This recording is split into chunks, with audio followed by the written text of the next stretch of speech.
Hello student, class 10th maths का CBSE का sample question paper है ये 23-24 सेशन के लिए बेसिक मैथ्स का। तो इसका सलूशन करने जा रहे हैं हम। तो ये क्वेश्चन पेपर को आपको अच्छी तरह से प्रैक्टिस कर लेना है, चाहे वो आपके मिड टर्म एग्ज़ाम हो या फिर जो भी एग्ज़ाम आप दे रहे हो फाइनल एग्ज़ाम। तो हम स्टार्टिंग में इसका सलूशन कर रहे हैं। तो जो चैप्टर आपके हो चुके हैं अभी तक उनको आप अच्छी तरह से प्रैक्टिस कर लीजिए, एंड जिनके सिलेबस ऑलमोस्ट कंप्लीट है वो तो करिएगा इस पूरे क्वेश्चन पेपर को। तो स्टार्ट करते हैं इसका सेक्शन ए से। तो देखिए सेक्शन ए के अंदर हमारे क्वेश्चंस नंबर 1 पे आते हैं। If two positive integers A and B are written as A equal to X की पावर 3y² एंड बी आपको गिवन है XY³ तो आपको HCF निकालना है ए एंड बी का। तो ध्यान से देखेंगे HCF कैसे निकालते हैं। तो आपको ए और बी का HCF निकालना है। ए आपका x³ एंड बी XY³ है। तो जब भी HCF या LCM निकालना होता है तो हमें एक्चुअल में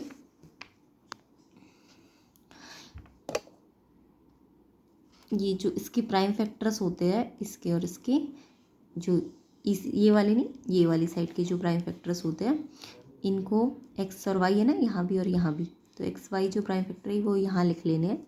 ठीक है, यहाँ पे x कितनी बार है, 3 बार, और यहाँ पे x की पावर कितनी है, 1, यानी x जो दोनों में है वो यहाँ पे 3 टाइम्स है और यहाँ 1 पावर में है ना। सेम ऐसी y यहाँ पे 2 बार है और नीचे वाले में 3 बार है ना। तो अब आपको अगर HCF बोला है ए और बी का तो ध्यान से देखेंगे, HCF जब निकालते हैं तो मिनिमम पावर लेंगे, जो भी प्राइम फैक्टर है उसकी मिनिमम पावर लेनी है। ठीक है, मिनिमम पावर। तो x की मिनिमम पावर कितनी है इन दोनों में से, x की मिनिमम पावर है 3 की 1। ठीक है, एंड y की मिनिमम पावर कितनी है, 2 की 2। ठीक है, मान लो यहाँ z होता और यहाँ नहीं होता तो z की पावर यहाँ 1 होती, यहाँ 0 होती है ना। तो मिनिमम पावर z की 0 होती तो हम z लेते ही नहीं, यहाँ पे z की पावर 0 को लेने की ज़रूरत नहीं है ना। तो यहाँ पे नहीं है, बट होता तो आप ऐसे जो भी वेरिएबल्स आपको यहाँ शो हो रहे हैं या प्राइम फैक्टर्स इस साइड, वो हमें यहाँ लिख लेने हैं। यहाँ कितनी बार है, यहाँ कितनी बार है, y यहाँ कितनी बार है और इस नीचे कितनी बार है। ठीक है, और भी अगर कोई वेरिएबल होते तो वो यहाँ लिखते हैं और उसकी कम पावर होती तो हम लेते हैं। अगर किसी की पावर यहाँ पे 0 है या यहाँ पे 0 है तो वो पावर HCF में लेने की ज़रूरत नहीं है। ठीक है, एंड ऐसी LCM जब हमें करना है ए और बी का, इनका, तो हमें क्या करना होता है, मैक्सिमम पावर लेनी होती है, ये ध्यान रखना, मैक्सिमम पावर। तो LCM वैसे तो क्वेश्चन में बोला नहीं है, जस्ट HCF ही बोला है, बट मैं LCM भी बता देती हूँ इसी क्वेश्चन में। तो LCM जब निकालेंगे तो x की कौन सी पावर ले, 3 की 1, 3 मैक्सिमम पावर, एंड y की मैक्सिमम पावर 2 है कि 3 है ना। तो ये आपका LCM आ जाता है x³ y³। मान लो z यहाँ पे 1 टाइम्स होता है और यहाँ 0, तो z 1 बार ले लेते हैं यहाँ पे। ठीक है, समझ आ गया। तो HCF आपको बोला है तो XY², देखो कौन से ऑप्शन में है, XY² बी ऑप्शन इसका आंसर है। ठीक है, इस क्वेश्चन में सिर्फ HCF बोला है, मैंने एक्स्ट्रा LCM भी बता दिया आपको इसी क्वेश्चन में। तो इसका आंसर बी ऑप्शन है। तो जिन को ये क्वेश्चन पेपर मिल चुका है, PDF फॉर्म आपको इसके टेलीग्राम के लिंक में मिल जाएगी, डिस्क्रिप्शन में देख लेना। एंड हाँ, अगर आप किसी एग्ज़ाम की प्रिपरेशन कर रहे हैं तो साथ ही साथ आपको 10th क्लास के जो इम्पॉर्टेंट क्वेश्चन पेपर्स हैं उनकी प्लेलिस्ट भी चैनल में डिस्क्रिप्शन में लिंक में मिल जाएगी। तो उसको भी आप अच्छी तरीके से कर लीजिए, चाहे वो अगर आपका मान लीजिए फाइनल टर्म की प्रैक्टिस कर रहे हो या कंपार्टमेंट की प्रैक्टिस कर रहे हो, तो वहाँ पे आपको ये प्लेलिस्ट ज़रूर कर लेनी है, जो भी आपको डिस्क्रिप्शन में लिंक में मिलेगी। तो इस सैम्पल पेपर के साथ जो भी प्लेलिस्ट होगी उसको ज़रूर करिएगा। क्वेश्चन नंबर 2 पे आते हैं। The LCM of smallest 2 digit composite number and smallest composite number is. तो आपको LCM निकालना है, देखो ध्यान से पढ़ो, smallest 2 digit composite number and smallest composite number. Composite number तो सबको पता होते हैं, जो प्राइम नंबर नहीं होते हैं, तो प्राइम नंबर याद कर लो तो कंपोजिट अपने आप याद हो जाएंगे।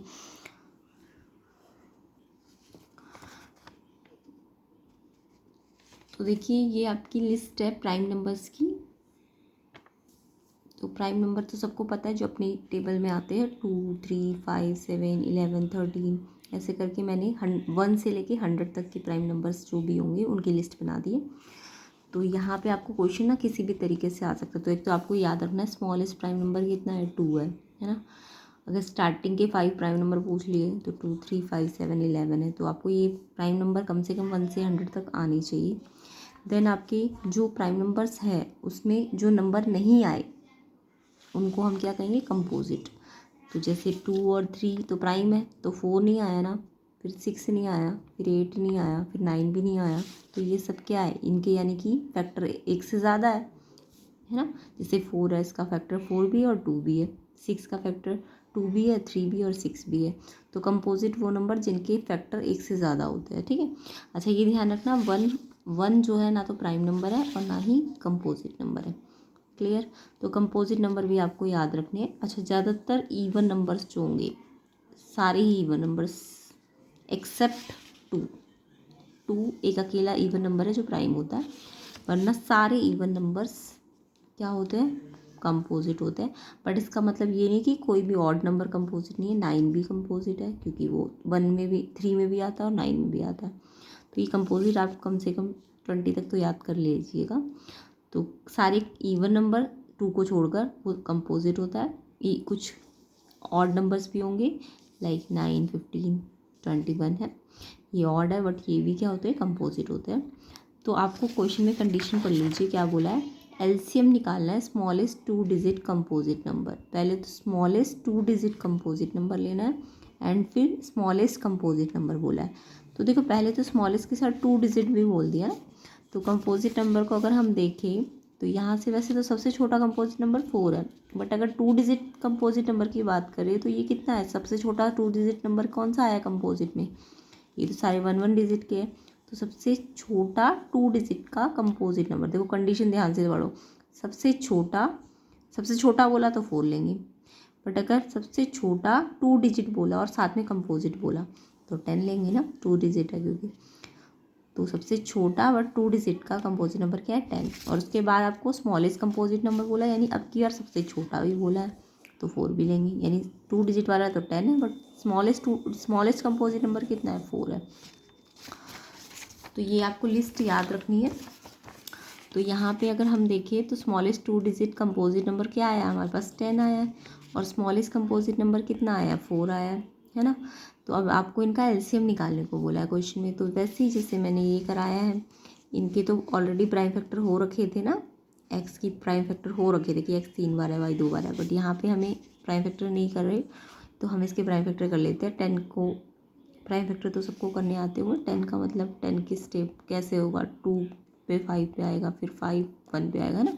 तो 10 के प्राइम फैक्टर आ जाएंगे 2 और 5। 4 के प्राइम फैक्टर करोगे तो 2 × 2 4 है ना। अब यहाँ पे 2 कितनी बार है, 1 बार है, और यहाँ कितनी बार है, 2 बार है ना। तो यहाँ पे 2 और 5 प्राइम फैक्टर्स आए ना, 2 और 5, तो 2 भी आया, 5 भी आया, यहाँ भी 2 आया। तो 2 और 5 दो प्राइम फैक्टर्स है। 2 पहले वाले में 1 बार आया है, दूसरे वाले में 2 बार आया है। 5 जो प्राइम फैक्टर है वो यहाँ तो आया है 1 बार, बट यहाँ तो आया ही नहीं है ना, तो यानी यहाँ 0 बार आया है। अब आपको मैंने एलसीएम में क्या बताया, मैक्सिमम पावर लेंगे। जब भी ये टेबल आप बना लो, जो भी ये प्राइम फैक्टर आते हैं, ये प्राइम फैक्टर में 2 और 5 ही तो आया है, तो ये लिख लिया। अब 2 ऊपर वाले में 1 बार आया है, यहाँ 2 बार आया है। 5 यहाँ पे 1 बार आया, बट यहाँ नहीं आया, तो 0 बार आया है। एलसीएम में हम मैक्सिमम पावर लेंगे, तो 2 की, इस प्राइम फैक्टर 2 की हम कितनी पावर ले, 1 की 2 लेंगे है ना। और 5 की पावर मैक्सिमम कितनी है, 1 की 0 1 होगी, तो यानी कि 2 2 जा 4 × 5, तो कितना आ जाएगा एलसीएम 20। अगर यहीं पे आपको एलसीएम की जगह एचसीएफ निकालने को आ जाता बाई चांस, वैसे तो एलसीएम निकालना है, बट अगर एचसीएफ निकालना होता तो आप 2 की कौन सी पावर लेते, 2 की पावर आप 1 लेते कि 2 1 लेते, कम वाली। 5 की पावर 1 की 0 लेते ना, क्योंकि कम पावर तो 0, तो 5 की पावर 0 लेने की ज़रूरत नहीं है, तो जस्ट एचसीएफ कितना आ जाता, 2 आ जाता, ठीक है। बट एलसीएम निकालना है तो 20 आएगा, तो ऑप्शन नंबर एलसीएम में 20। बाकी ये आपको याद रखना है, स्मॉलेस्ट 2 डिजिट कंपोजिट नंबर और स्मॉलेस्ट कंपोजिट नंबर, इसके लिए आपको लिस्ट याद रखनी है, प्राइम नंबर की भी और कंपोजिट नंबर्स की भी। नेक्स्ट क्वेश्चन देख लेते हैं। Question number 3, if x = 3 is one of the root of the quadratic equation, ये आपको इक्वेशन गिवन है, then the value of k आपको फाइंड करनी है। तो जब भी क्वाड्रेटिक इक्वेशन गिवन हो, क्वाड्रेटिक का मतलब जिसमें मैक्सिमम पावर 2 होती है, x², फिर मतलब quadratic equation A X square plus B X plus C something जो फॉर्म होती है जिसमें मैक्सिमम पावर 2 होती है उसको क्वाड्रेटिक कहते हैं, ठीक है। अब क्वाड्रेटिक में एक्स इक्वल टू 3 आपको रूट दिया है, रूट का मतलब एक्स की वैल्यू जो 3 है ना इसमें रखोगे ना, जब आप इस वाली यहाँ पे एक्स की जगह 3 रखोगे इस पूरे में, तो ये 0 के इक्वल हो जाएगा, ठीक है। उसका मतलब एक्स क्या है, इसका इस इक्वेशन का रूट है, क्योंकि वो इस इक्वेशन को किसके बराबर कर रहा है, 0 के। तो अगर x की वैल्यू 3 दे रखी है और वो बोला है कि इस इक्वेशन का रूट है, तो यानी कि आप क्या करोगे, जो x इक्वल्स टू 3 है वो इस इक्वेशन में रख दोगे, है ना। तो ये इक्वेशन आपको गिवन थी। अब आप x इक्वल्स टू जो 3 है वो यहाँ पे x की जगह रख दोगे 3, इस पर स्क्वायर एज इट इज़ 2 के x की जगह 3 ब्रैकेट में रखना, फिर 6, जहाँ जहाँ x है वहाँ पे 3 रख देना। और ये क्योंकि इस इक्वेशन का रूट है तो इसको 0 के बराबर, वैसे तो दिया ही हुआ है बट नहीं भी दिया तो 0 के बराबर रख देते। अब ये पूरी इक्वेशन k की फॉर्म में आ जाएगी। अब k की फॉर्म में इक्वेशन को सॉल्व कर लीजिए। तो पहले सॉल्व करेंगे, 3 का स्क्वायर करोगे तो 3 3 जा 9, 3 2 जा 6 मत करना, 3 का स्क्वायर मतलब 3 को 3 से मल्टीप्लाई, 3 का स्क्वायर है ना तो 3 को 3 से मल्टीप्लाई करना होता है, 9 आ जाएगा। फिर 2 को 2 के और 3 को कैसे मल्टीप्लाई करोगे, नंबर को नंबर से, 2 3 6 एंड साथ में के आ जाएगा एंड ये 6 एज इट इज़।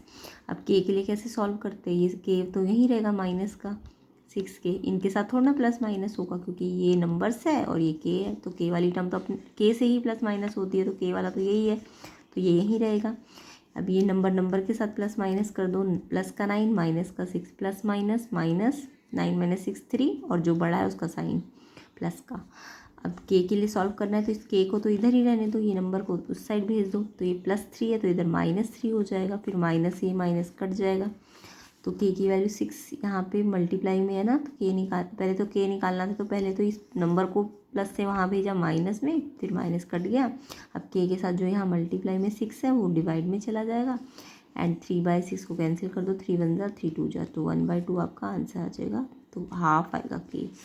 तो इसका आंसर आपका के का हाफ वैल्यू होगा, बी ऑप्शन इसका करेक्ट होगा।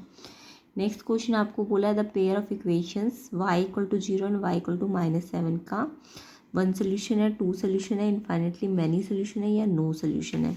तो देखो ध्यान से, वैसे तो आप जब भी ऐसा क्वेश्चन हो कि 1 सोल्यूशन है 2 सोल्यूशन है तो आप रेशो निकाल लिया करो a1/a2 b1/b2 c1/c2।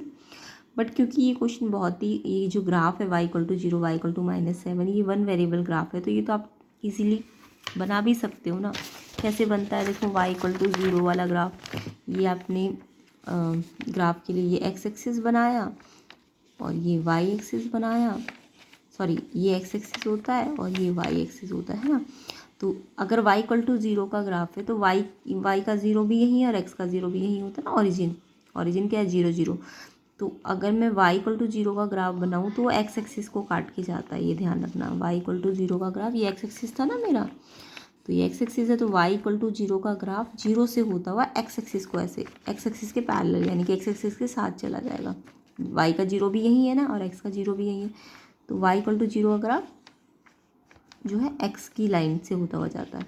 और y इक्वल टू -7 का ग्राफ y के -7 से, y का -7 इधर होता है ना नीचे और y का प्लस ऊपर होता है, तो y का -7 मान लो यहाँ पे है, तो y के -7 से होता हुआ जाएगा। तो 1 वेरिएबल ग्राफ तो सबको आता हुआ बनाना, y इक्वल टू -7 है तो y के -7 से काट के जाएगा यानी x के पैरेलल चला जाएगा, और y इक्वल टू 0 का मतलब x की लाइन से, x एक्सिस से होता हुआ जाएगा। तो ये दोनों लाइन जो जा रही है y इक्वल टू 0 और y इक्वल टू -7 वाली, ये एक दूसरे की कैसी है, पैरेलल चल रही है ना। तो जब भी पैरेलल चलती है तो नो सोल्यूशन होता है, तो इसका आंसर डी ऑप्शन है, नो सोल्यूशन।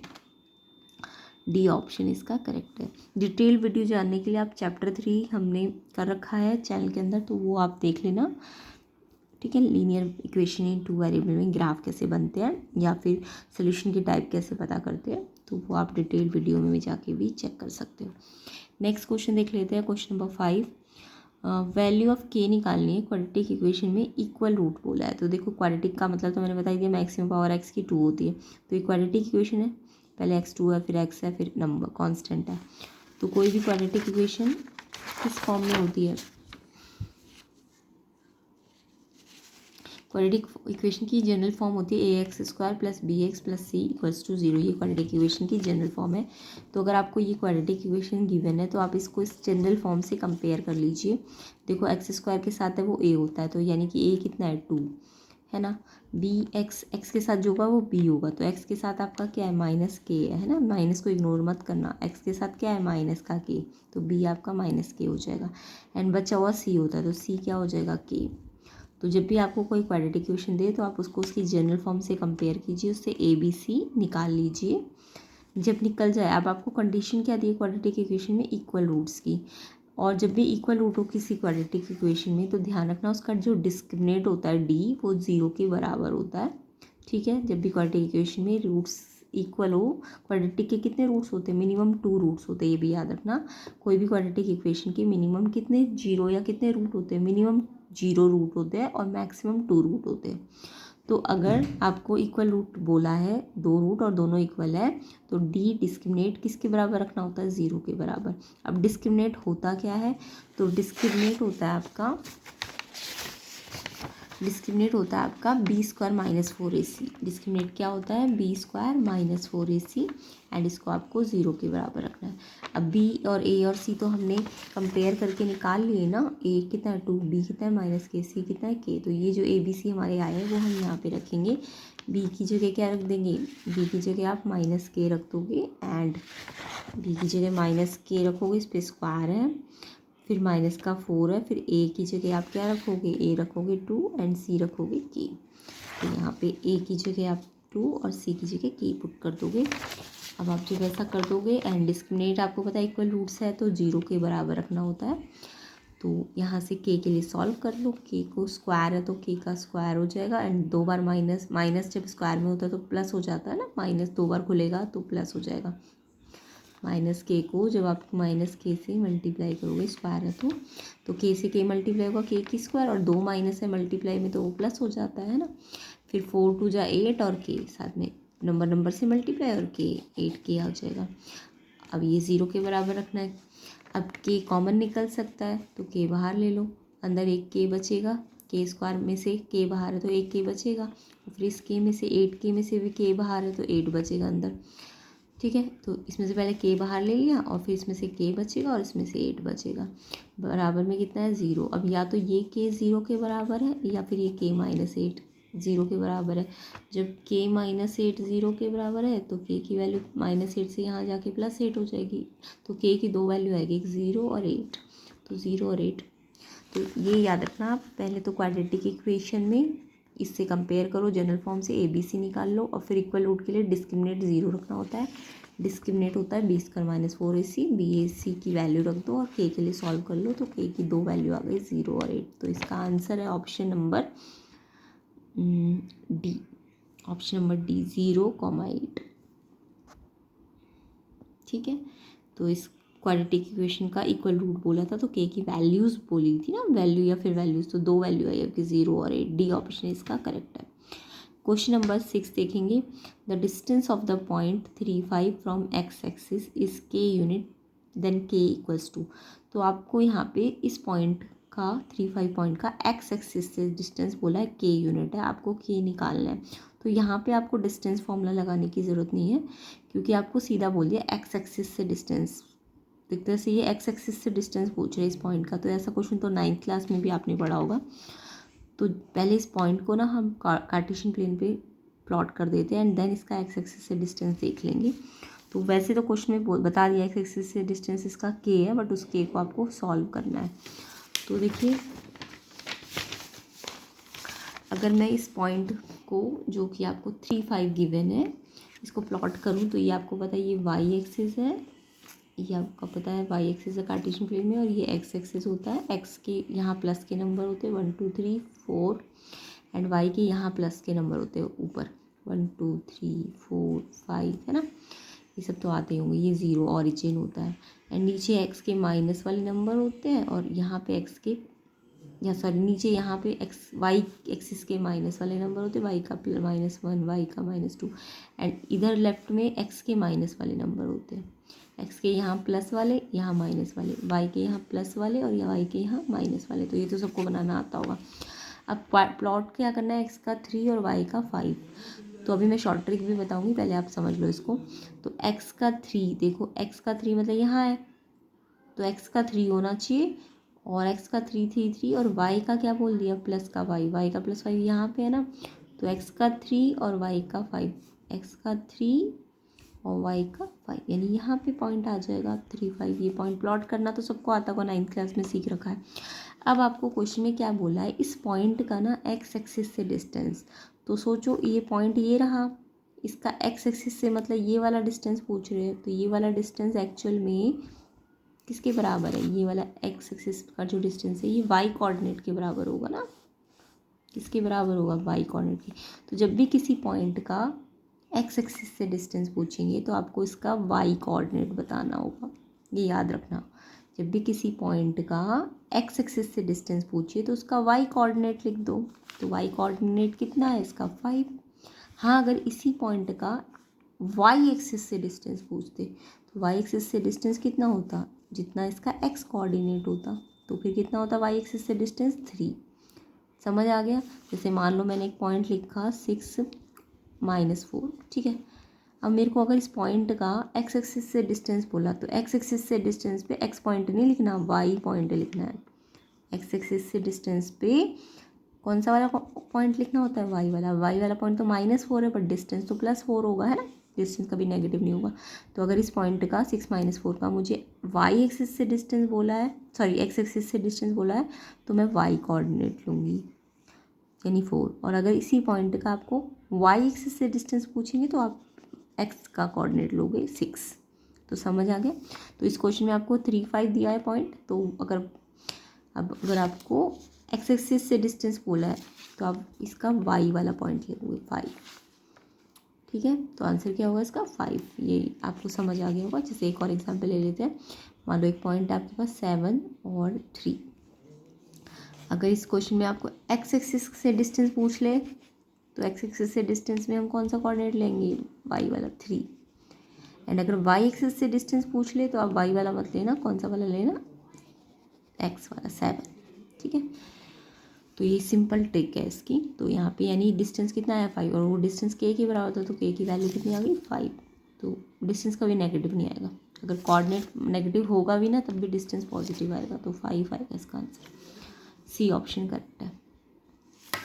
क्वेश्चन नंबर 7 देख लेते हैं।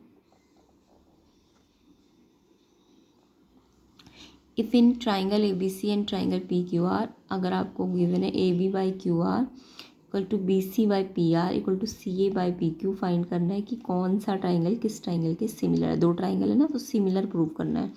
तो आपको सिमिलर का मतलब तो पता ही होगा। सिमिलर ट्राइंगल होने के लिए जो भी इनके कॉरस्पॉन्डिंग साइड्स होंगी ना उनका रेशियो बराबर होना चाहिए। अगर कॉरस्पॉन्डिंग साइड पता चल गई तो उससे हम ट्राइंगल का नाम भी लिख सकते हैं। अब वो कैसे लिखेंगे देखते हैं। तो सिमिलर ट्राइंगल का मतलब क्या है कि ये ट्राइंगल इस ट्राइंगल के सिमिलर, मतलब इसकी जो इस ट्राइंगल का शेप है ना बिल्कुल इसके जैसा है। साइज़ एक जैसा नहीं है बट शेप एक जैसा है, ठीक है। साइज़ अगर एक जैसा हो जाता तो फिर तो कॉन्ग्रेंसी हो जाएगी। तो कॉन्ग्रेंसी और सिमिलैरिटी में डिफरेंस क्या है कि ट्राइंगल सिमिलर है, यानी कि जो इस ट्राइंगल के एंगल होगा ना, एंगल AB और C, वही इसके कॉरस्पॉन्डिंग एंगल इक्वल होंगे, ठीक है। यानी कि ट्राइंगल सिमिलर होने वाला एंगल एग्जैक्टली इसके, बट ट्राइंगल छोटा बड़ा हो सकता है बट एंगल इक्वल होंगे सारे कॉरस्पॉन्डिंग वाले। बट कॉन्ग्रेंसी का मतलब ट्राइंगल बिल्कुल एग्जैक्ट एक जैसा होगा, यानी उसके एंगल भी इक्वल होंगे और उसकी साइड्स भी इक्वल होती है। तो यानी कि कॉन्ग्रेंसी का मतलब शेप और साइज दोनों इक्वल होते हैं, बट सिमिलैरिटी का मतलब सिर्फ शेप एक जैसी होती है, ठीक है। तो यहाँ पे आपको कॉन्ग्रेंसी के बहुत, जैसे कॉन्ग्रेंसी के 4 क्राइटेरिया होते हैं, आपने 8th क्लास में पढ़ा हुआ है। कॉन्ग्रेंसी के आपके जब भी ट्राइंगल कॉन्ग्रेंट होते हैं, कॉन्ग्रेंट का ये साइन होता है ना, तो उसमें 4 क्राइटेरिया होते हैं। एक तो एंगल साइड एंगल, एक साइड एंगल साइड, और एक साइड साइड साइड, और एक राइट एंगल हाइपोटेन्यूज और साइड। ये 4 क्राइटेरिया कॉन्ग्रेंसी के लिए होते हैं। कॉन्ग्रेंसी का मतलब यानी जिसमें एग्जैक्ट शेप भी एक सेम हो और साइज भी एक जैसा हो, यानी कि साइड भी सारी इक्वल हो और एंगल भी सारे इक्वल हो कॉरस्पॉन्डिंग वाले।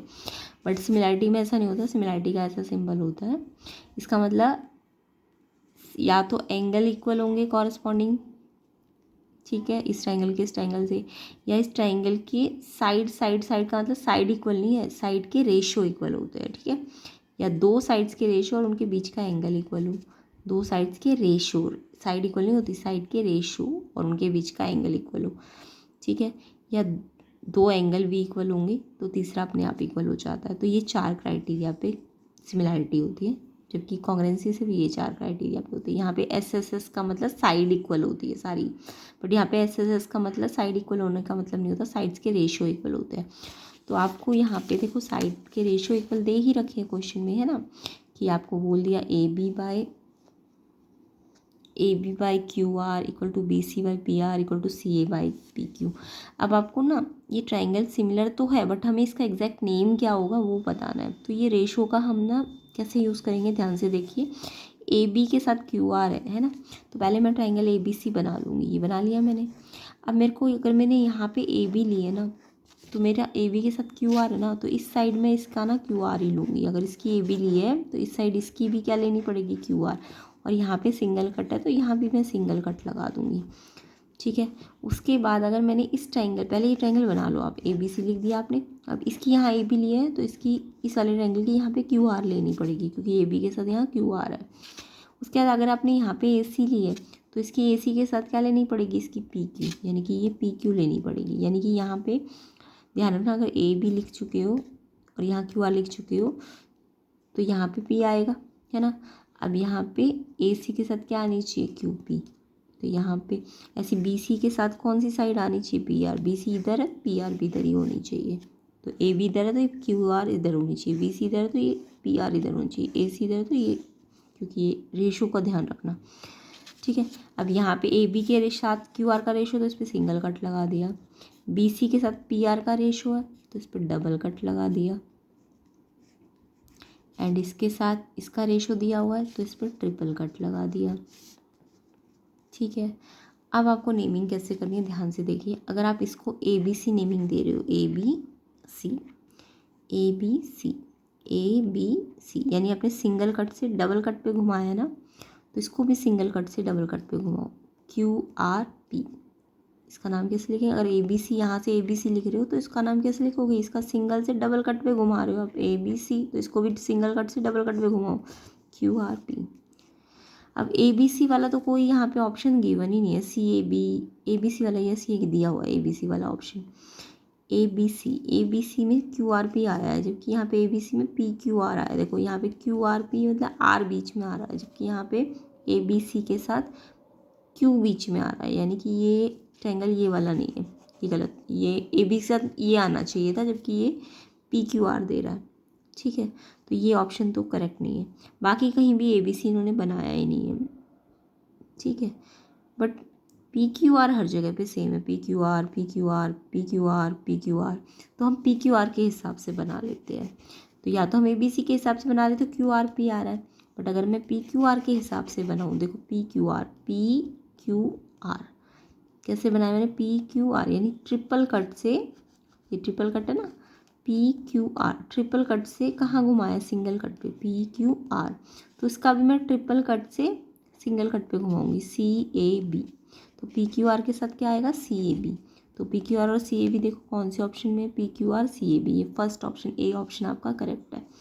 तो आपको नेमिंग समझ आ गया होगा कैसे करना है, ठीक है। पहले तो ABC आप बना लो और फिर AB के साथ रेशो में QR है तो AB इधर है तो QR भी इधर ले लो, सिंगल कट लगा दिया। AC यहाँ है तो PQ यहाँ ले लो, क्योंकि AC के नीचे PQ है। ऐसे BC के साथ PR, तो डबल कट डबल कट। अब या तो आप ABC के अकॉर्डिंग नाम दो, तो सिंगल से डबल कट का नाम यहाँ पे भी, बट अगर आप PQR के हिसाब से नाम दे रहे हो, PQR क्योंकि सब में यहाँ पे PQR है, तो अगर ये PQR नाम दिया तो ट्रिपल कट से आपने सिंगल कट पे घुमाया, तो इसको भी ट्रिपल कट से सिंगल कट यानी CAB नाम दोगे। तो ये आपका ए ऑप्शन करेक्ट है। तो आई होप ये आपको डिटेल में समझ आ गया होगा मैंने कैसे समझाया। नेक्स्ट क्वेश्चन देख लेते हैं, question number 8। Which of the following is not a similarity criteria. ये मैंने अभी आपको समझाया, सिमिलैरिटी क्राइटेरिया 4 होते हैं, कॉन्ग्रुएंसी क्राइटेरिया भी 4 है और सिमिलैरिटी भी, या तो तीनों एंगल इक्वल हो, या तीनों साइड्स के रेशो बराबर हो, या दो साइड्स के रेशो और उनके बीच का एंगल बराबर हो, या दो एंगल बराबर हो। तो ये 4 क्राइटेरिया। तो इनमें से देखो ये वाला भी दिया है, ये भी दिया है, ये भी दिया है, बट ये क्राइटेरिया तो कॉन्ग्रेंसी के में होता है ना RHS, यहाँ कॉन्ग्रेंसी पे होता है बट यहाँ पे थोड़ा ना होता है। तो यानी उन्होंने पूछा कौन सा सिमिलैरिटी क्राइटेरिया नहीं है, तो RHS वाला सिमिलैरिटी क्राइटेरिया नहीं है, डी ऑप्शन इसका करेक्ट है। ठीक है,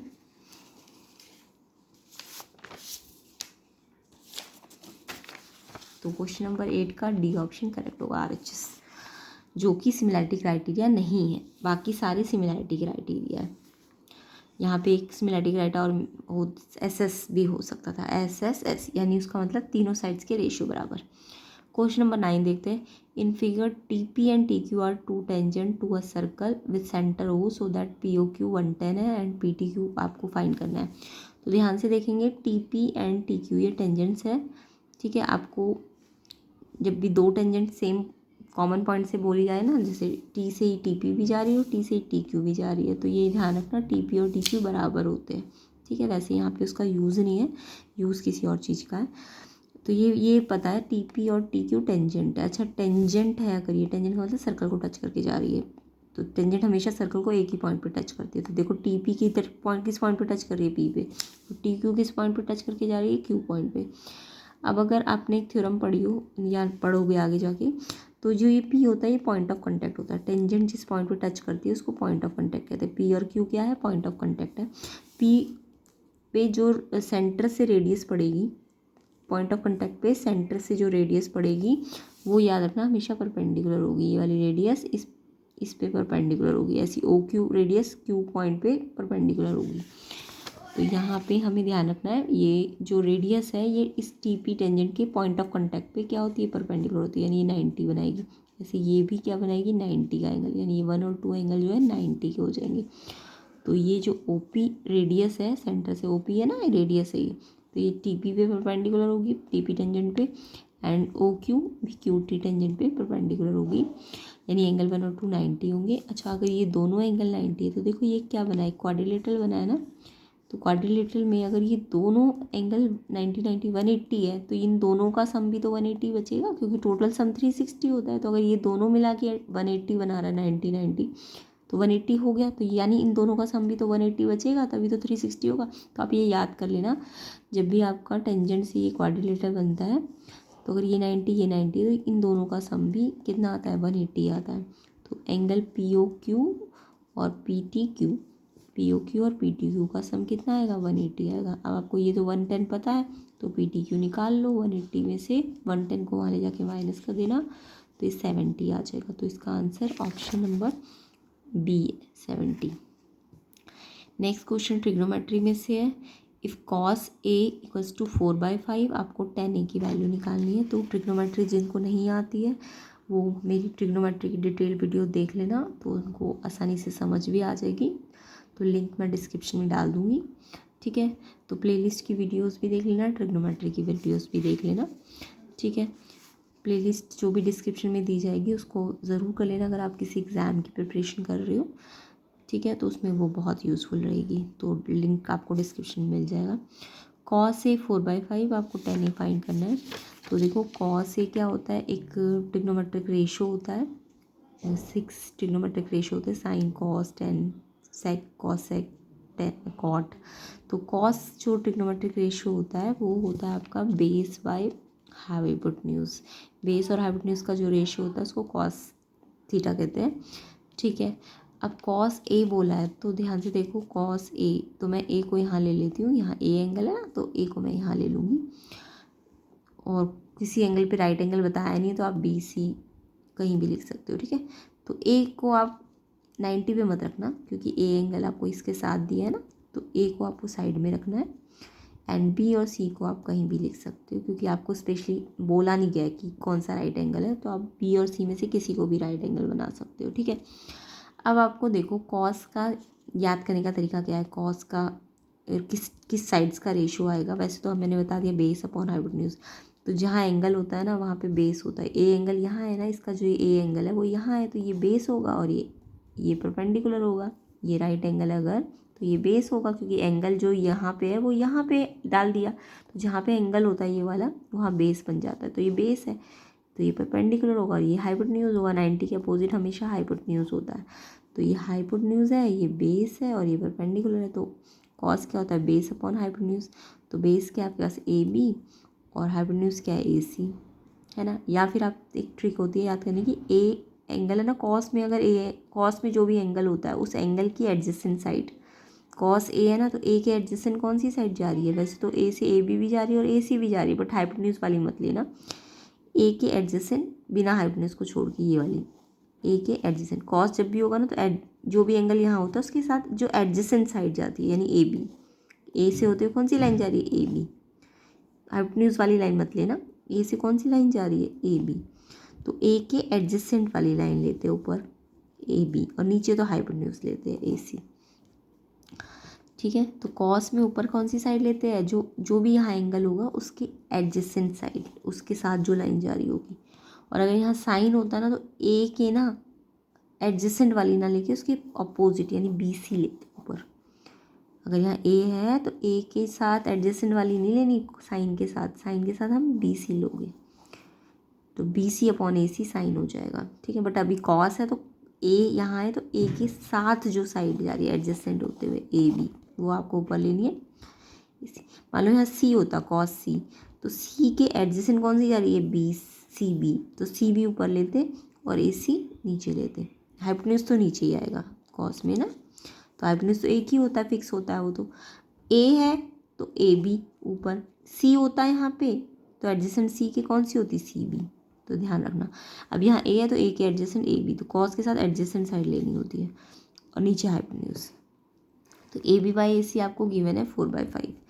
अब आपको निकालना क्या है, 10 एक्चुअल में क्या होता है, परपेंडिकुलर अपॉन बेस। 10 क्या होता है, परपेंडिकुलर अपॉन बेस। तो वैसे तो मुझे दिख ही रहा है, बेस तो मुझे पता ही है, परपेंडिकुलर निकालना पड़ेगा। या फिर 10 में याद है सिंपल सा फॉर्मूला, ए के अपोजिट वाली ऊपर लो, ए एंगल के यहाँ जो भी एंगल है उसके अपोजिट ऊपर लो और एडजेसेंट नीचे लो। तो ए के अपोजिट कौन सी साइड आ रही है, ये थोड़ी ना है, ए के अपोजिट तो बी सी है, बी सी ऊपर लेनी है और एडजेसेंट वाली नीचे लेनी है, ठीक है। अब आपको क्योंकि बी सी तो बी ए तो पता है नीचे वाला, बट बी सी नहीं पता ना, तो पाइथागोरस से निकाल लेना। अच्छा ये जो रेशो दिया होता है ना इनमें के जरूर रखना, क्योंकि ये 4 नहीं है, ए बी 4 नहीं है, ए सी 5 नहीं है, ये तो इनका रेशो 4/5 है, तो इसलिए के रखना पड़ेगा यहाँ पे। तो ये 4K है ए बी और ए सी 5K है, तो पाइथागोरस से ये वाली आप निकाल लेना। कैसे निकलेगी, ए सी का स्क्वायर, पाइथागोरस तो लगानी आती है, हाइपोटेन्यूज का स्क्वायर, परपेंडिकुलर का स्क्वायर प्लस बेस का स्क्वायर, है ना।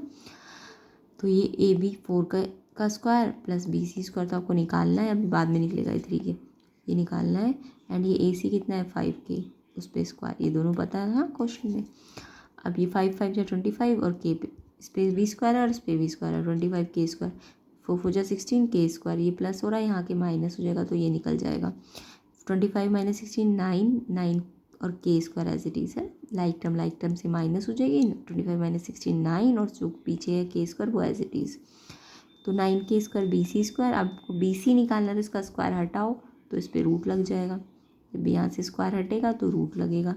अब 9 का स्क्वायर रूट निकालो 3 होता है, 9 किसका परफेक्ट स्क्वायर होता है 3 का, और के का स्क्वायर के 2 बार है तो रूट से बाहर आ जाएगा के सिंगल, ठीक है। तो 9 का स्क्वायर रूट 3 और के स्क्वायर का सिंगल क्या आ जाएगा के बाहर, तो यानी ये 3K आ जाएगा ये वाला।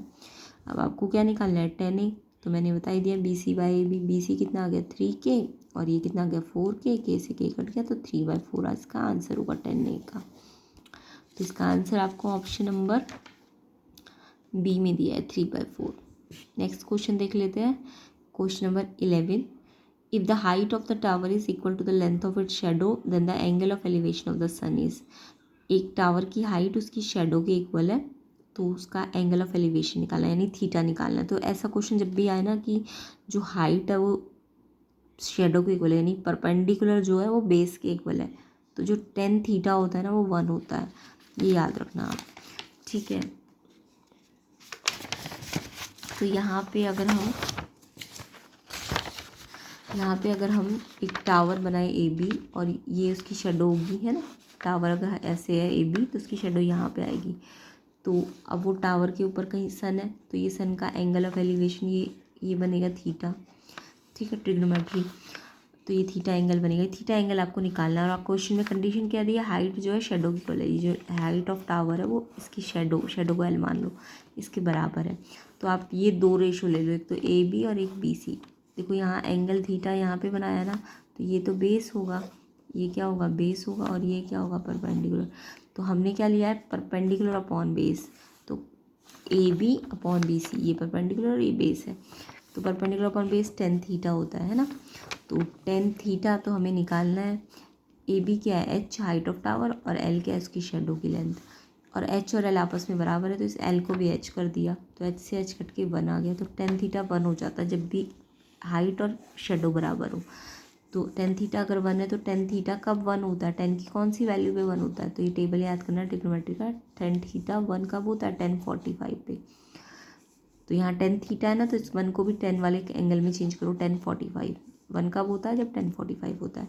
तो 10 से 10 हट गया तो थीटा कितना आ जाएगा 45, यानी कि एंगल एलिवेशन जो है सन का वो 45 डिग्री है। याद रखना जब भी हाइट और ये जो ये है परपेंडिकुलर और बेस इक्वल होंगे ना, तो टेन थीटा 1 होगा और उसका एंगल कितना आता है 45 आता है। तो थीटा आपका 45 हो जाएगा। बी ऑप्शन इसका करेक्ट होगा। क्वेश्चन नंबर 12 तो सिंपल आइडेंटिटी है, 1 माइनस कॉस स्क्वायर ये किसके इक्वल होगा। तो देखिए आपको ये आइडेंटिटी याद करनी पड़ेगी ट्रिग्नोमेट्री में। साइन स्क्वायर ए प्लस कॉस स्क्वायर ए 1 होता है, ये आइडेंटिटी होती है, ठीक है। साइन स्क्वायर ए प्लस कॉस स्क्वायर ए या sine square theta plus cos square theta 1 होता है, ठीक है। तो अगर मुझे 1 माइनस कॉस स्क्वायर दिया है, तो देखो ये कॉस स्क्वायर यहाँ प्लस हो रहा है ना, तो जब ये इस साइड जाएगा तो प्लस से माइनस हो जाएगा, है ना। 1 माइनस कॉस स्क्वायर ए, तो ये किसके बराबर आ जाएगा, साइन स्क्वायर ए के। तो इस आइडेंटिटी को अगर याद रखोगे तो आपको पता चल जाएगा, साइन स्क्वायर ए को यहीं रखेंगे तो कॉस स्क्वायर ए वहाँ जाके माइनस होगा, यानी 1 माइनस कॉस स्क्वायर ए साइन स्क्वायर ए आ जाएगा। या फिर आप कह सकते हो, अगर आप कॉस स्क्वायर ए को यहीं रखो और साइन स्क्वायर को यहाँ भेज दो, तो 1 माइनस साइन स्क्वायर ए किसके बराबर हो जाएगा, कॉस स्क्वायर ए के। बट आपको क्वेश्चन में 1 माइनस कॉस स्क्वायर ए दिया है, तो ये किसके बराबर होगा, साइन स्क्वायर ए के। क्योंकि ये आइडेंटिटी याद रखनी है आपको। इस आइडेंटिटी से हमने साइन स्क्वायर ए निकाला तो 1 माइनस कॉस स्क्वायर ए आ रहा है, और कॉस स्क्वायर ए निकाला तो 1 माइनस साइन स्क्वायर ए। तो आपको 1 माइनस कॉस स्क्वायर ए पूछा है, तो किसके बराबर होगा, साइन स्क्वायर ए के। तो इसका आंसर ऑप्शन नंबर ए है, sine square A. Next question number 13 देख लेते हैं। The radius of a circle is same as the side of square, perimeter are in the ratio. आपको कंडीशन दी है सर्कल की रेडियस स्क्वायर की side के बराबर सेम है, ठीक है, और आपको इनके पैरीमीटर का रेशो निकालना है। तो ध्यान से देखेंगे,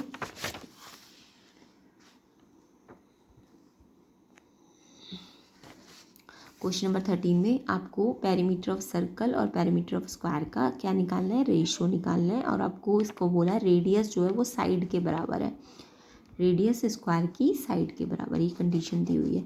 अच्छा, पैरीमीटर ऑफ सर्कल का मतलब सर्कल की सरकमफ्रेंस होता है, ठीक है। पैरीमीटर मतलब बाउंड्री, सर्कल की बाउंड्री क्या होती है, उसकी सरकमफ्रेंस। तो सरकमफ्रेंस 2πr होती है। स्क्वायर का पैरीमीटर तो सबको पता है 4 इंटू साइड, इसकी बाउंड्री की लेंथ 4 साइड है ना, 4 इंटू साइड। अब यहाँ पे आर और एस तो बराबर है, क्वेश्चन में कंडीशन दे रखी थी, तो आर को भी आपने क्या कर दिया, एस कर दिया, क्योंकि आर और एस बराबर दिया है। तो आर की जगह हमने एस लिख दिया। एस से एस क्या हो जाएगा, कट जाएगा, नीचे भी एस है ऊपर भी एस आ गया है ना। और ये 2 से 4 कट जाएगा 2 पे, तो π/2, π/2 आपका आंसर आ जाएगा। इसका रेशो निकालोगे तो पाई ऊपर आएगा और 2 नीचे, यानी π/2। तो π/2 सी ऑप्शन आपका करेक्ट होगा। नेक्स्ट क्वेश्चन नंबर 14 देख लेते हैं। एरिया ऑफ सर्कल दिया हुआ है 154 सेंटीमीटर स्क्वायर, रेडियस निकालनी है। तो 9th क्लास का ही क्वेश्चन है, सिंपल क्वेश्चन है। सर्कल का एरिया दिया है आपको, तो सर्कल के एरिया का क्या लगा दोगे आप, फॉर्मूला लगा दोगे।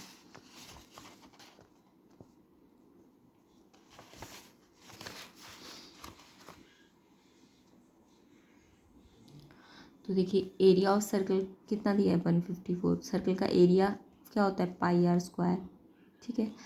तो पाई की वैल्यू 22/7, आर स्क्वायर यहीं रहेगा 154।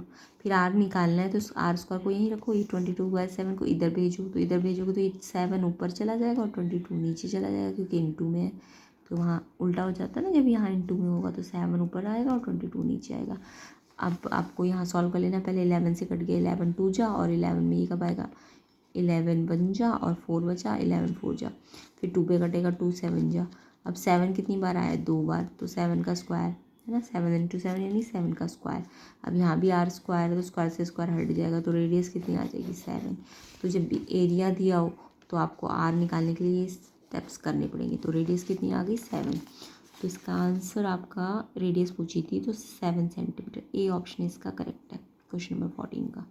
15 देख लेते हैं। When a dice is thrown once, probability of getting an even number less than 4। तो पहले तो आपको एक डाई है जिसको हमने एक ही बार थ्रो किया है, तो जब भी एक डाई को थ्रो करते हैं एक बार तो कितने आउटकम्स आते हैं आपके,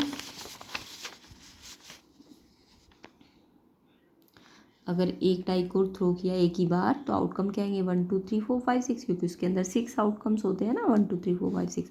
अब आपको प्रॉबिलिटी क्या बोली, इवन नंबर आए जो कि लेस देन 4 हो। ध्यान से देखिए, इवन नंबर हो और लेस देन 4 हो, तो लेस देन 4 का मतलब 4 तो लोगे नहीं, 4 से लेस लोगे, ये वाले 4 से लेस बोला है ना, एटलीस्ट 4 बोलते, एटलीस्ट 4 तो 4 भी लेते और 4 से ज़्यादा भी लेते। एटलीस्ट 4 में ध्यान रखना, एटलीस्ट 4 होता है तो 4 और 4 से ज़्यादा लेते हैं। एटमोस्ट 4 होता है, एटमोस्ट 4 तो 4 और 4 से कम वाले लेते हैं। बट अगर लेस देन 4 बोल दिया तो लेस देन 4 में ना तो 4 नहीं लेना, यानी कि 4 से कम ही लेना है, तो यानी ये 3।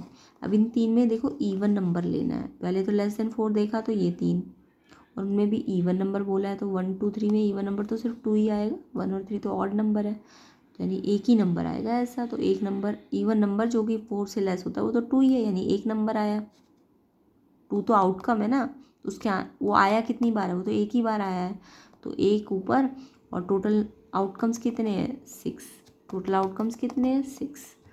तो प्रॉबिलिटी जिसकी निकालनी हो उसके नंबर ऑफ आउटकम ऊपर रखना और टोटल आउटकम्स नीचे। तो लेस देन 4 यानी 3 2 1, उनमें से इवन नंबर कौन सा है 2, जो कितनी बार आया, एक बार आया, और टोटल आउटकम्स कितने हैं 6, तो 1/6, डी ऑप्शन इसका करेक्ट है।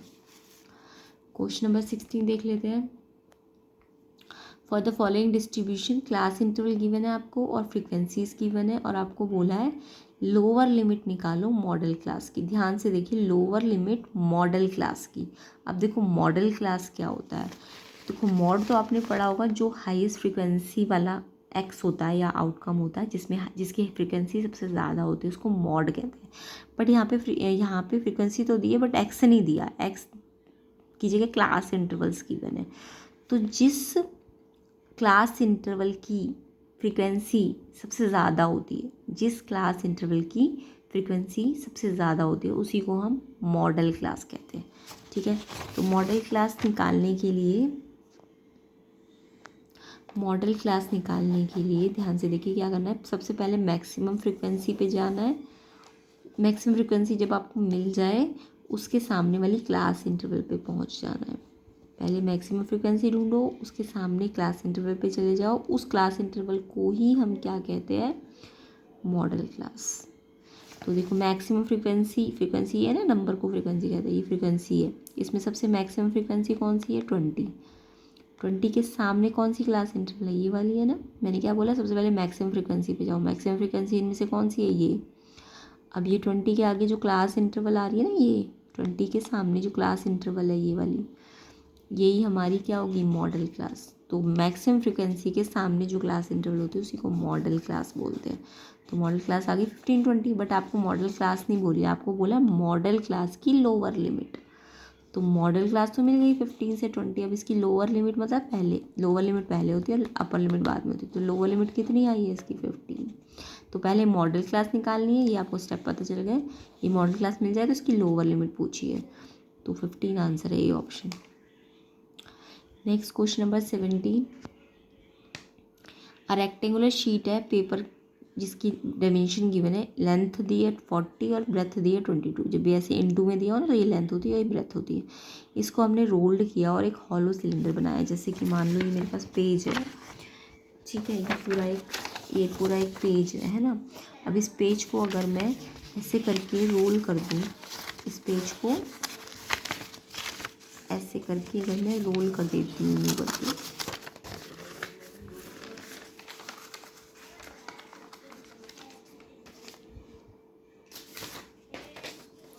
ये एक पेज है, ये एक पेज है मेरे पास, ठीक है। इस पेज को अगर मैंने क्या किया,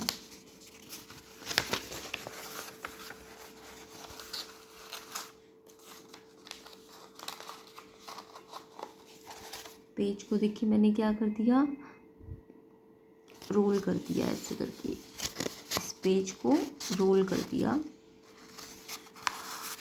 ठीक है। ये पेज है, इसको रोल कर दिया, इसको रोल करके ये क्या बन गया, एक सिलेंडर बन गया है। क्या बन गया, ये एक सिलेंडर। ऐसे ऐसे था पूरा पेज और इसको ऐसे रोल किया, रोल करने से ये क्या बन जाएगा, एक सिलेंडर बन जाएगा। क्या बन जाएगा, एक सिलेंडर, ठीक है। ये सिलेंडर बन गया एक, ठीक है। तो ये सिलेंडर है। तो जब भी एक पेज को हम रोल कर देते हैं तो वो एक सिलेंडर बन जाता है। क्या बन जाता है, एक सिलेंडर बन जाता है। तो सिलेंडर बन जाता है तो उसका एक्चुअल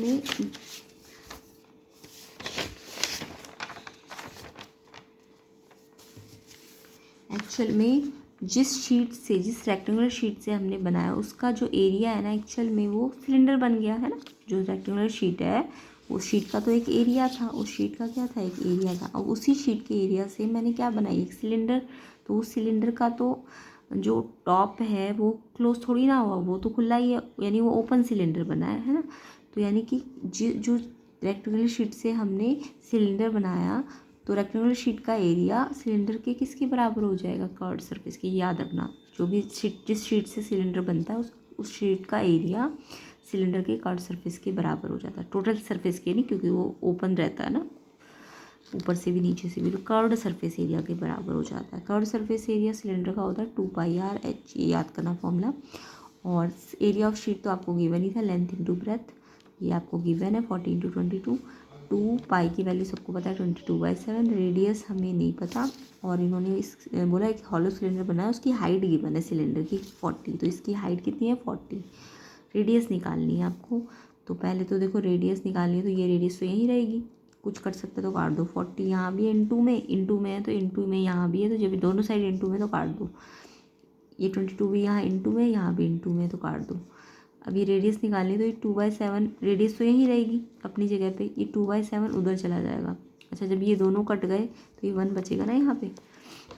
अब यहाँ पे रेडियस निकालनी है, तो ये 2 तो नीचे चला जाएगा और 7 इस साइड जाएगा तो ऊपर आ जाएगा। इस साइड से इधर भेजना है, तो क्योंकि रेडियस को तो यहाँ ही रखना है, तो इन दोनों को इधर भेजना पड़ेगा। तो 2 नीचे चला जाएगा और 7 ऊपर आ जाएगा। तो 7/2 यानी 7 का आधा करोगे तो 3.5। तो रेडियस सिलेंडर की कितनी आ जाएगी, 3.5। ए ऑप्शन इसका करेक्ट है। क्वेश्चन नंबर 18 देख लेते हैं। Consider the following frequency distribution. आपको ये डिस्ट्रीब्यूशन देखना है। क्लास इंटरवल गिवन है, फ्रीक्वेंसीज गिवन है, एंड आपको बोला क्या है, अब की बार मीडियन क्लास बोला। ध्यान से, अभी क्वेश्चन में हमने मॉडल क्लास किया था, अब हमें क्या बोला, मीडियन क्लास। तो देखो, मीडियन क्लास निकालने के लिए भी कुछ स्टेप फॉलो करने पड़ते हैं। सबसे पहले आप क्या करोगे, ये जो क्लास इंटरवल है, ये जो क्लास इंटरवल है आपकी, ये हॉरिजॉन्टली दी है, तो आप इसे ऐसे वर्टिकली अरेंज कर लो क्लास इंटरवल्स को। और फिर आपको फ्रीक्वेंसीज भी गिवन है, ये इन सबको भी आप हॉरिजॉन्टली से वर्टिकली अरेंज कर लो। अच्छा, मीडियन क्लास जब भी हम निकालते हैं ना, तो हम क्या करते हैं, एफ फ्रीक्वेंसी से क्यूमुलेटिव फ्रीक्वेंसी निकालते हैं। अब ये कैसे निकलती है, पहले फ्रीक्वेंसी 12 है तो ये भी 12 लिख दो, फिर दूसरी फ्रीक्वेंसी 10 है ना, तो आप क्या करो, यहाँ पे जो क्यूमुलेटिव निकालोगे ना, तो इस 12 में 10 को ऐड कर देना, तो ये 22 आ जाएगा, ठीक है। फिर तीसरी क्यूमुलेटिव फ्रीक्वेंसी निकालनी, तो इन तीनों को प्लस करना पड़ेगा, इन तीनों को। फिर चौथी वाली निकालनी है तो इन चारों को प्लस करना पड़ेगा। फिर लास्ट वाली निकालनी तो इन सबको प्लस करना पड़ेगा। यानी जो पहली वाली निकाली तो सिर्फ पहली वाली को प्लस करो, जब सेकंड वाली निकालनी होगी तो दोनों को, फिर थर्ड वाले में तीनों को। अब इसकी एक ईजी ट्रिक क्या है कि पहले 12 लिख दो, फिर जिगजैग प्लस करते जाओ। 12 में 10 ऐड करो तो 22, फिर 22 आ गया, फिर 15 ऐड कर दो 22 में तो 37, 37 में 8 प्लस कर दो 45, 45 में 11 प्लस कर दो 56। तो ये जो 56 आएगा ना यहाँ पे, वो जब आप इसका टोटल करके देखोगे ना तो भी 56 आएगा। और फ्रीक्वेंसीज का टोटल n होता है, ये याद रखना। फ्रीक्वेंसीज का जो भी टोटल आता है वो टोटल नंबर होते हैं, तो n 56 है। अच्छा, मीडियन क्लास जब भी हमें निकालनी होगी तो हम पहले n का आधा करेंगे, ये जो भी n आएगा उसका आधा करेंगे, n/2। उस n/2 को CF वाली लाइन में देखा जाएगा, अच्छा, इसकी कुछ कंडीशन होगी, मैं बताऊंगी। n/2 निकालो, उसको CF वाली लाइन में देखो और उस CF से क्लास इंटरवल पे चले जाओ। तो देखो n/2, n कितना है 56, उसका आधा किया, 56 का हाफ करोगे तो 28 आएगा। अब ये 28 को आप CF वाली लाइन में देखो, अब ये 28 आया, तो CF वाली लाइन में 28 तो है नहीं कहीं भी, या तो 12 है या 22 है या 37 है या 45 है या 56। तो 28 से कम 22 है और ज़्यादा कितना है 37, तो आप 28 तो नहीं है, वो अगर होता तो वही वाला ले देखते, बट नहीं है तो हम उससे ज़्यादा वाला देखेंगे, कम वाला नहीं। 22 तो कम है, 37 ज़्यादा वाला। तो मैंने क्या कहा है, सबसे पहले n/2 निकालो, निकाल लिया, उसको कहाँ देखो CF में, CF में देखा तो 37 वाले CF में देखना है, ये कम वाले में मत देखना इसमें। अब इस CF के सामने जो क्लास इंटरवल पड़ रही है, ये CF आ गया ना मेरा, तो इसके सामने कौन सी क्लास इंटरवल है, ये वाली। तो इस क्लास इंटरवल को हम क्या कहेंगे, मीडियन क्लास। तो मीडियन क्लास के स्टेप भी समझ आ गए। मॉडल क्लास में तो क्या था, हम सिर्फ हाईएस्ट फ्रीक्वेंसी देखते थे, उसके सामने जो क्लास होती थी क्लास इंटरवल, उसको मॉडल क्लास बोलते हैं। बट मीडियन क्लास में पहले n/2 निकालना है, इसका आधा करना है टोटल का फ्रीक्वेंसीज का, फिर उस n/2 को CF वाली लाइन पे देखो, CF बनानी आपको आ गई होगी। CF जब मिल जाए, CF का कंडीशन पता चल गई ना, 28 है तो लेना, नहीं तो उससे कम मत लेना, उससे ज़्यादा वाला। ये इसके सामने वाली क्लास इंटरवल पे पहुंच जाओ, इस क्लास इंटरवल को हम क्या कहेंगे, मीडियन क्लास। तो मीडियन क्लास आ गई हमारे 12 से 18। अब इस क्वेश्चन में सिर्फ मीडियन क्लास बोला है, उसकी कोई लोअर या अपर लिमिट नहीं बोली, तो मीडियन क्लास कितनी आ गई, 12 to 18। मान लो इस मीडियन क्लास की क्लास मार्क बोल देते, क्लास मार्क निकालो, तो क्लास मार्क कैसे निकलती है, लोअर और अपर लिमिट को ऐड करो, 2 से डिवाइड कर दो। क्लास मार्क का फॉर्मूला याद है ना, 9th क्लास में भी करते हो आप। क्लास मार्क कैसे निकालते हैं, lower plus upper upon 2। But question में सिर्फ मीडियन क्लास पूछी है, तो मीडियन क्लास आपकी आ गई 12 to 18। 12 to 18 बी ऑप्शन आपका करेक्ट है। नेक्स्ट क्वेश्चन नंबर 19 देख लेते हैं। एजर्शन है the point 04 lie on the y axis and reason वाली लाइन है the x coordinate of the point on y axis is 0। तो देखो पॉइंट 04 लाई कर रहा है ऑन वाई एक्सिस, तो ये तो हम जब कोऑर्डिनेट प्लेन में लगाएंगे इसको, देखो कोऑर्डिनेट प्लेन में आपको पता है ना, ये वाई एक्सिस है एंड ये एक्स एक्सिस है, ये एक्स का 1 2 3 4 होता है, ये वाई का 1 2 3 4, ठीक है। तो एक्स का तो 0 और वाई का 4 है, यानी कि ये कहीं पे वाई एक्सिस पे है, ये पॉइंट एक्स का 0 और वाई का 4 है, तो यानी कि यहाँ पे वाई एक्सिस के 4 पे पॉइंट प्लॉट हो जाएगा। एक्स का 0 है ना, तो पॉइंट कहाँ पे प्लॉट होगा, वाई के 4 पे, यानी ये वाला पॉइंट है, ये 0 4। तो जब भी एक्स का 0 हो, एक्स का 0 होता है, जब भी एक्स का 0 होता है ना, तो पॉइंट हमेशा वाई एक्सिस पे होता है। कहाँ पे होता है, वाई एक्सिस पे प्लॉट होता है। और अगर वाई का 0 होता, मान लो पॉइंट होता हमारा 4 0, तो यहाँ पे वाई का 0 होता ना, तो ये पॉइंट कहाँ पे, कौन से एक्सिस पे प्लॉट हो जाता, फिर ये एक्स एक्सिस पे प्लॉट हो जाता। तो जब वाई का 0 होता है तो पॉइंट एक्स एक्सिस का होता है, और जब एक्स का 0 होता है तो पॉइंट किस पे प्लॉट होता है, वाई एक्सिस पे, ये याद रखना। तो यहाँ पे एक्स का 0 है ना, तो वाई एक्सिस पे प्लॉट होगा, यानी ये पॉइंट वाई एक्सिस का है। तो reason x equal to 0 y axis का पॉइंट है, तो यस 04 वाई एक्सिस पे लाई कर रहा है, ट्रू है, एजर्शन आपका ट्रू है। एंड रीज़न बोल रहा था एक्स कोऑर्डिनेट जो है वाई एक्सिस पे 0 होता है, यस यही तो होता है कि जब भी वाई एक्सिस हो तो उसका एक्स कोऑर्डिनेट कितना होता है, 0। तो रीज़न भी आपका सही है, और रीज़न एक्चुअल में इस लाइन को एक्सप्लेन भी कर रहा है कि ये 04 क्यों वाई एक्सिस पे लाई कर रहा है, क्योंकि एक्स पॉइंट इसका 0 है। तो एजर्शन भी ठीक है, रीज़न भी ठीक है, और एक्सप्लेनेशन भी वही, रीज़न उसको एक्सप्लेन ही तो कर रहा है, तभी तो वो आंसर निकल के आ रहा है। तो यस एजर्शन रीज़न दोनों ठीक है और एक्सप्लेनेशन भी ठीक है। जब दोनों ठीक हो और एक्सप्लेनेशन भी ठीक हो तो ए ऑप्शन करेक्ट है। Question number 20, assertion HCF of 2 number 5 है एंड प्रोडक्ट 150 है, LCM आपको 40 बोला है आएगा, तो आप LCM निकाल के देखोगे कैसे। देखो जब भी आपको HCF दिया हो 2 नंबर का, उनका प्रोडक्ट दिया हो और LCM निकालना हो, तो आपको एक फॉर्मूला याद रखना है, HCF इंटू LCM बराबर होगा प्रोडक्ट के, HCF इंटू LCM ए और बी का उनके प्रोडक्ट के बराबर होगा। तो ये फॉर्मूला बहुत इंपॉर्टेंट है। HCF आपको गिवन है, LCM आपको वैसे तो दिया हुआ है, बट आपको चेक करना है 40 आएगा कि नहीं। तो HCF 5 है, LCM निकाल लो, और नंबर्स आपको, नंबर अलग अलग नहीं देखे, उनका सीधा प्रोडक्ट दे दिया 150, तो इन दोनों का प्रोडक्ट मिला के कितना दे दिया 150। अब एलसीएम निकालोगे तो 5 यहाँ मल्टीप्लाई में यहाँ के डिवाइड हो जाता है। अब 5 से इसको डिवाइड करो तो फिर 30 आएगा। एलसीएम मेरा 30 आ रहा है, जबकि इनका एलसीएम कितना आ रहा है 40, तो गलत आ रहा है। यानी कि हमने निकाला अपने फॉर्मूला लगा के, तो एलसीएम हमारा 30 आ रहा है, और जबकि ये क्या बोल रहा है एलसीएम 40 आ रहा है। यानी एजर्शन आपका इनकरेक्ट है, रॉन्ग है। रीज़न देख लेते हैं। For any two positive integer a and b, HCF a and b into LCM a and b equal to a and b. Yes, formula तो बिल्कुल करेक्ट है कि HCF into LCM a into b होता है, तो reason तो सही बता रहा है। हाँ, अगर ये एलसीएम ठीक लाते ना 30, तो रीज़न ट्रू होता और रीज़न एक्सप्लेन भी कर रहा होता कि ये एलसीएम 30 क्यों आया, क्योंकि हमने ये फॉर्मूला लगाया है। अगर ये मान लो एलसीएम 30 देते तो एजर्शन भी ठीक होता, रीज़न भी ठीक होता और एक्सप्लेनेशन भी ठीक होता, तब तो आंसर ए ऑप्शन हो जाता।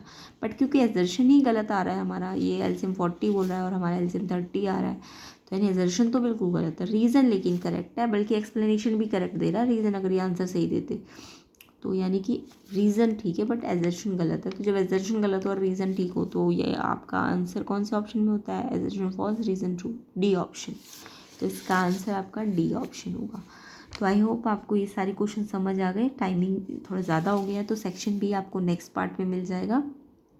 तो वीडियो को शेयर ज़रूर करना एंड चैनल को सब्सक्राइब ज़रूर करना, तो आपके एग्ज़ाम में आपको हेल्प मिल जाएगी। ये सैम्पल पेपर्स आपको करने हैं, CBSE के सारे सैम्पल पेपर इस चैनल में अपलोड हो जाएंगे। तो वीडियो को ज़रूर शेयर कीजिए एंड अपने एग्ज़ाम की प्रिपरेशन के लिए इन सैम्पल पेपर्स को अच्छी तरह से प्रैक्टिस कर लीजिए। इवन जो सैम्पल पेपर प्रीवियस ईयर्स के भी है वो भी आपको अच्छी तरह से कर लेने हैं। एंड प्लेलिस्ट की वीडियोस को अपनी प्रैक्टिस के लिए, अपने को एग्ज़ाम की प्रैक्टिस करने के लिए प्लेलिस्ट जो डिस्क्रिप्शन में आपको मिलेगी उसको अच्छी तरह से प्रैक्टिस कर लेना। उसमें जो भी क्वेश्चन पेपर्स होंगे इम्पॉर्टेंट वो आपको अच्छी तरह से कर लेने हैं। एंड वीडियो को शेयर ज़रूर कीजिए, लाइक ज़रूर कीजिए एंड चैनल को सब्सक्राइब ज़रूर कीजिए। चैनल में 10th क्लास से रिलेटेड, 11th 12th से रिलेटेड वीडियोस आपको मिलती रहेगी। जितने भी सैम्पल क्वेश्चन पेपर्स होंगे, टेस्ट पेपर्स होंगे, उन सब की वीडियो के सॉल्यूशंस आपको मिलेंगे।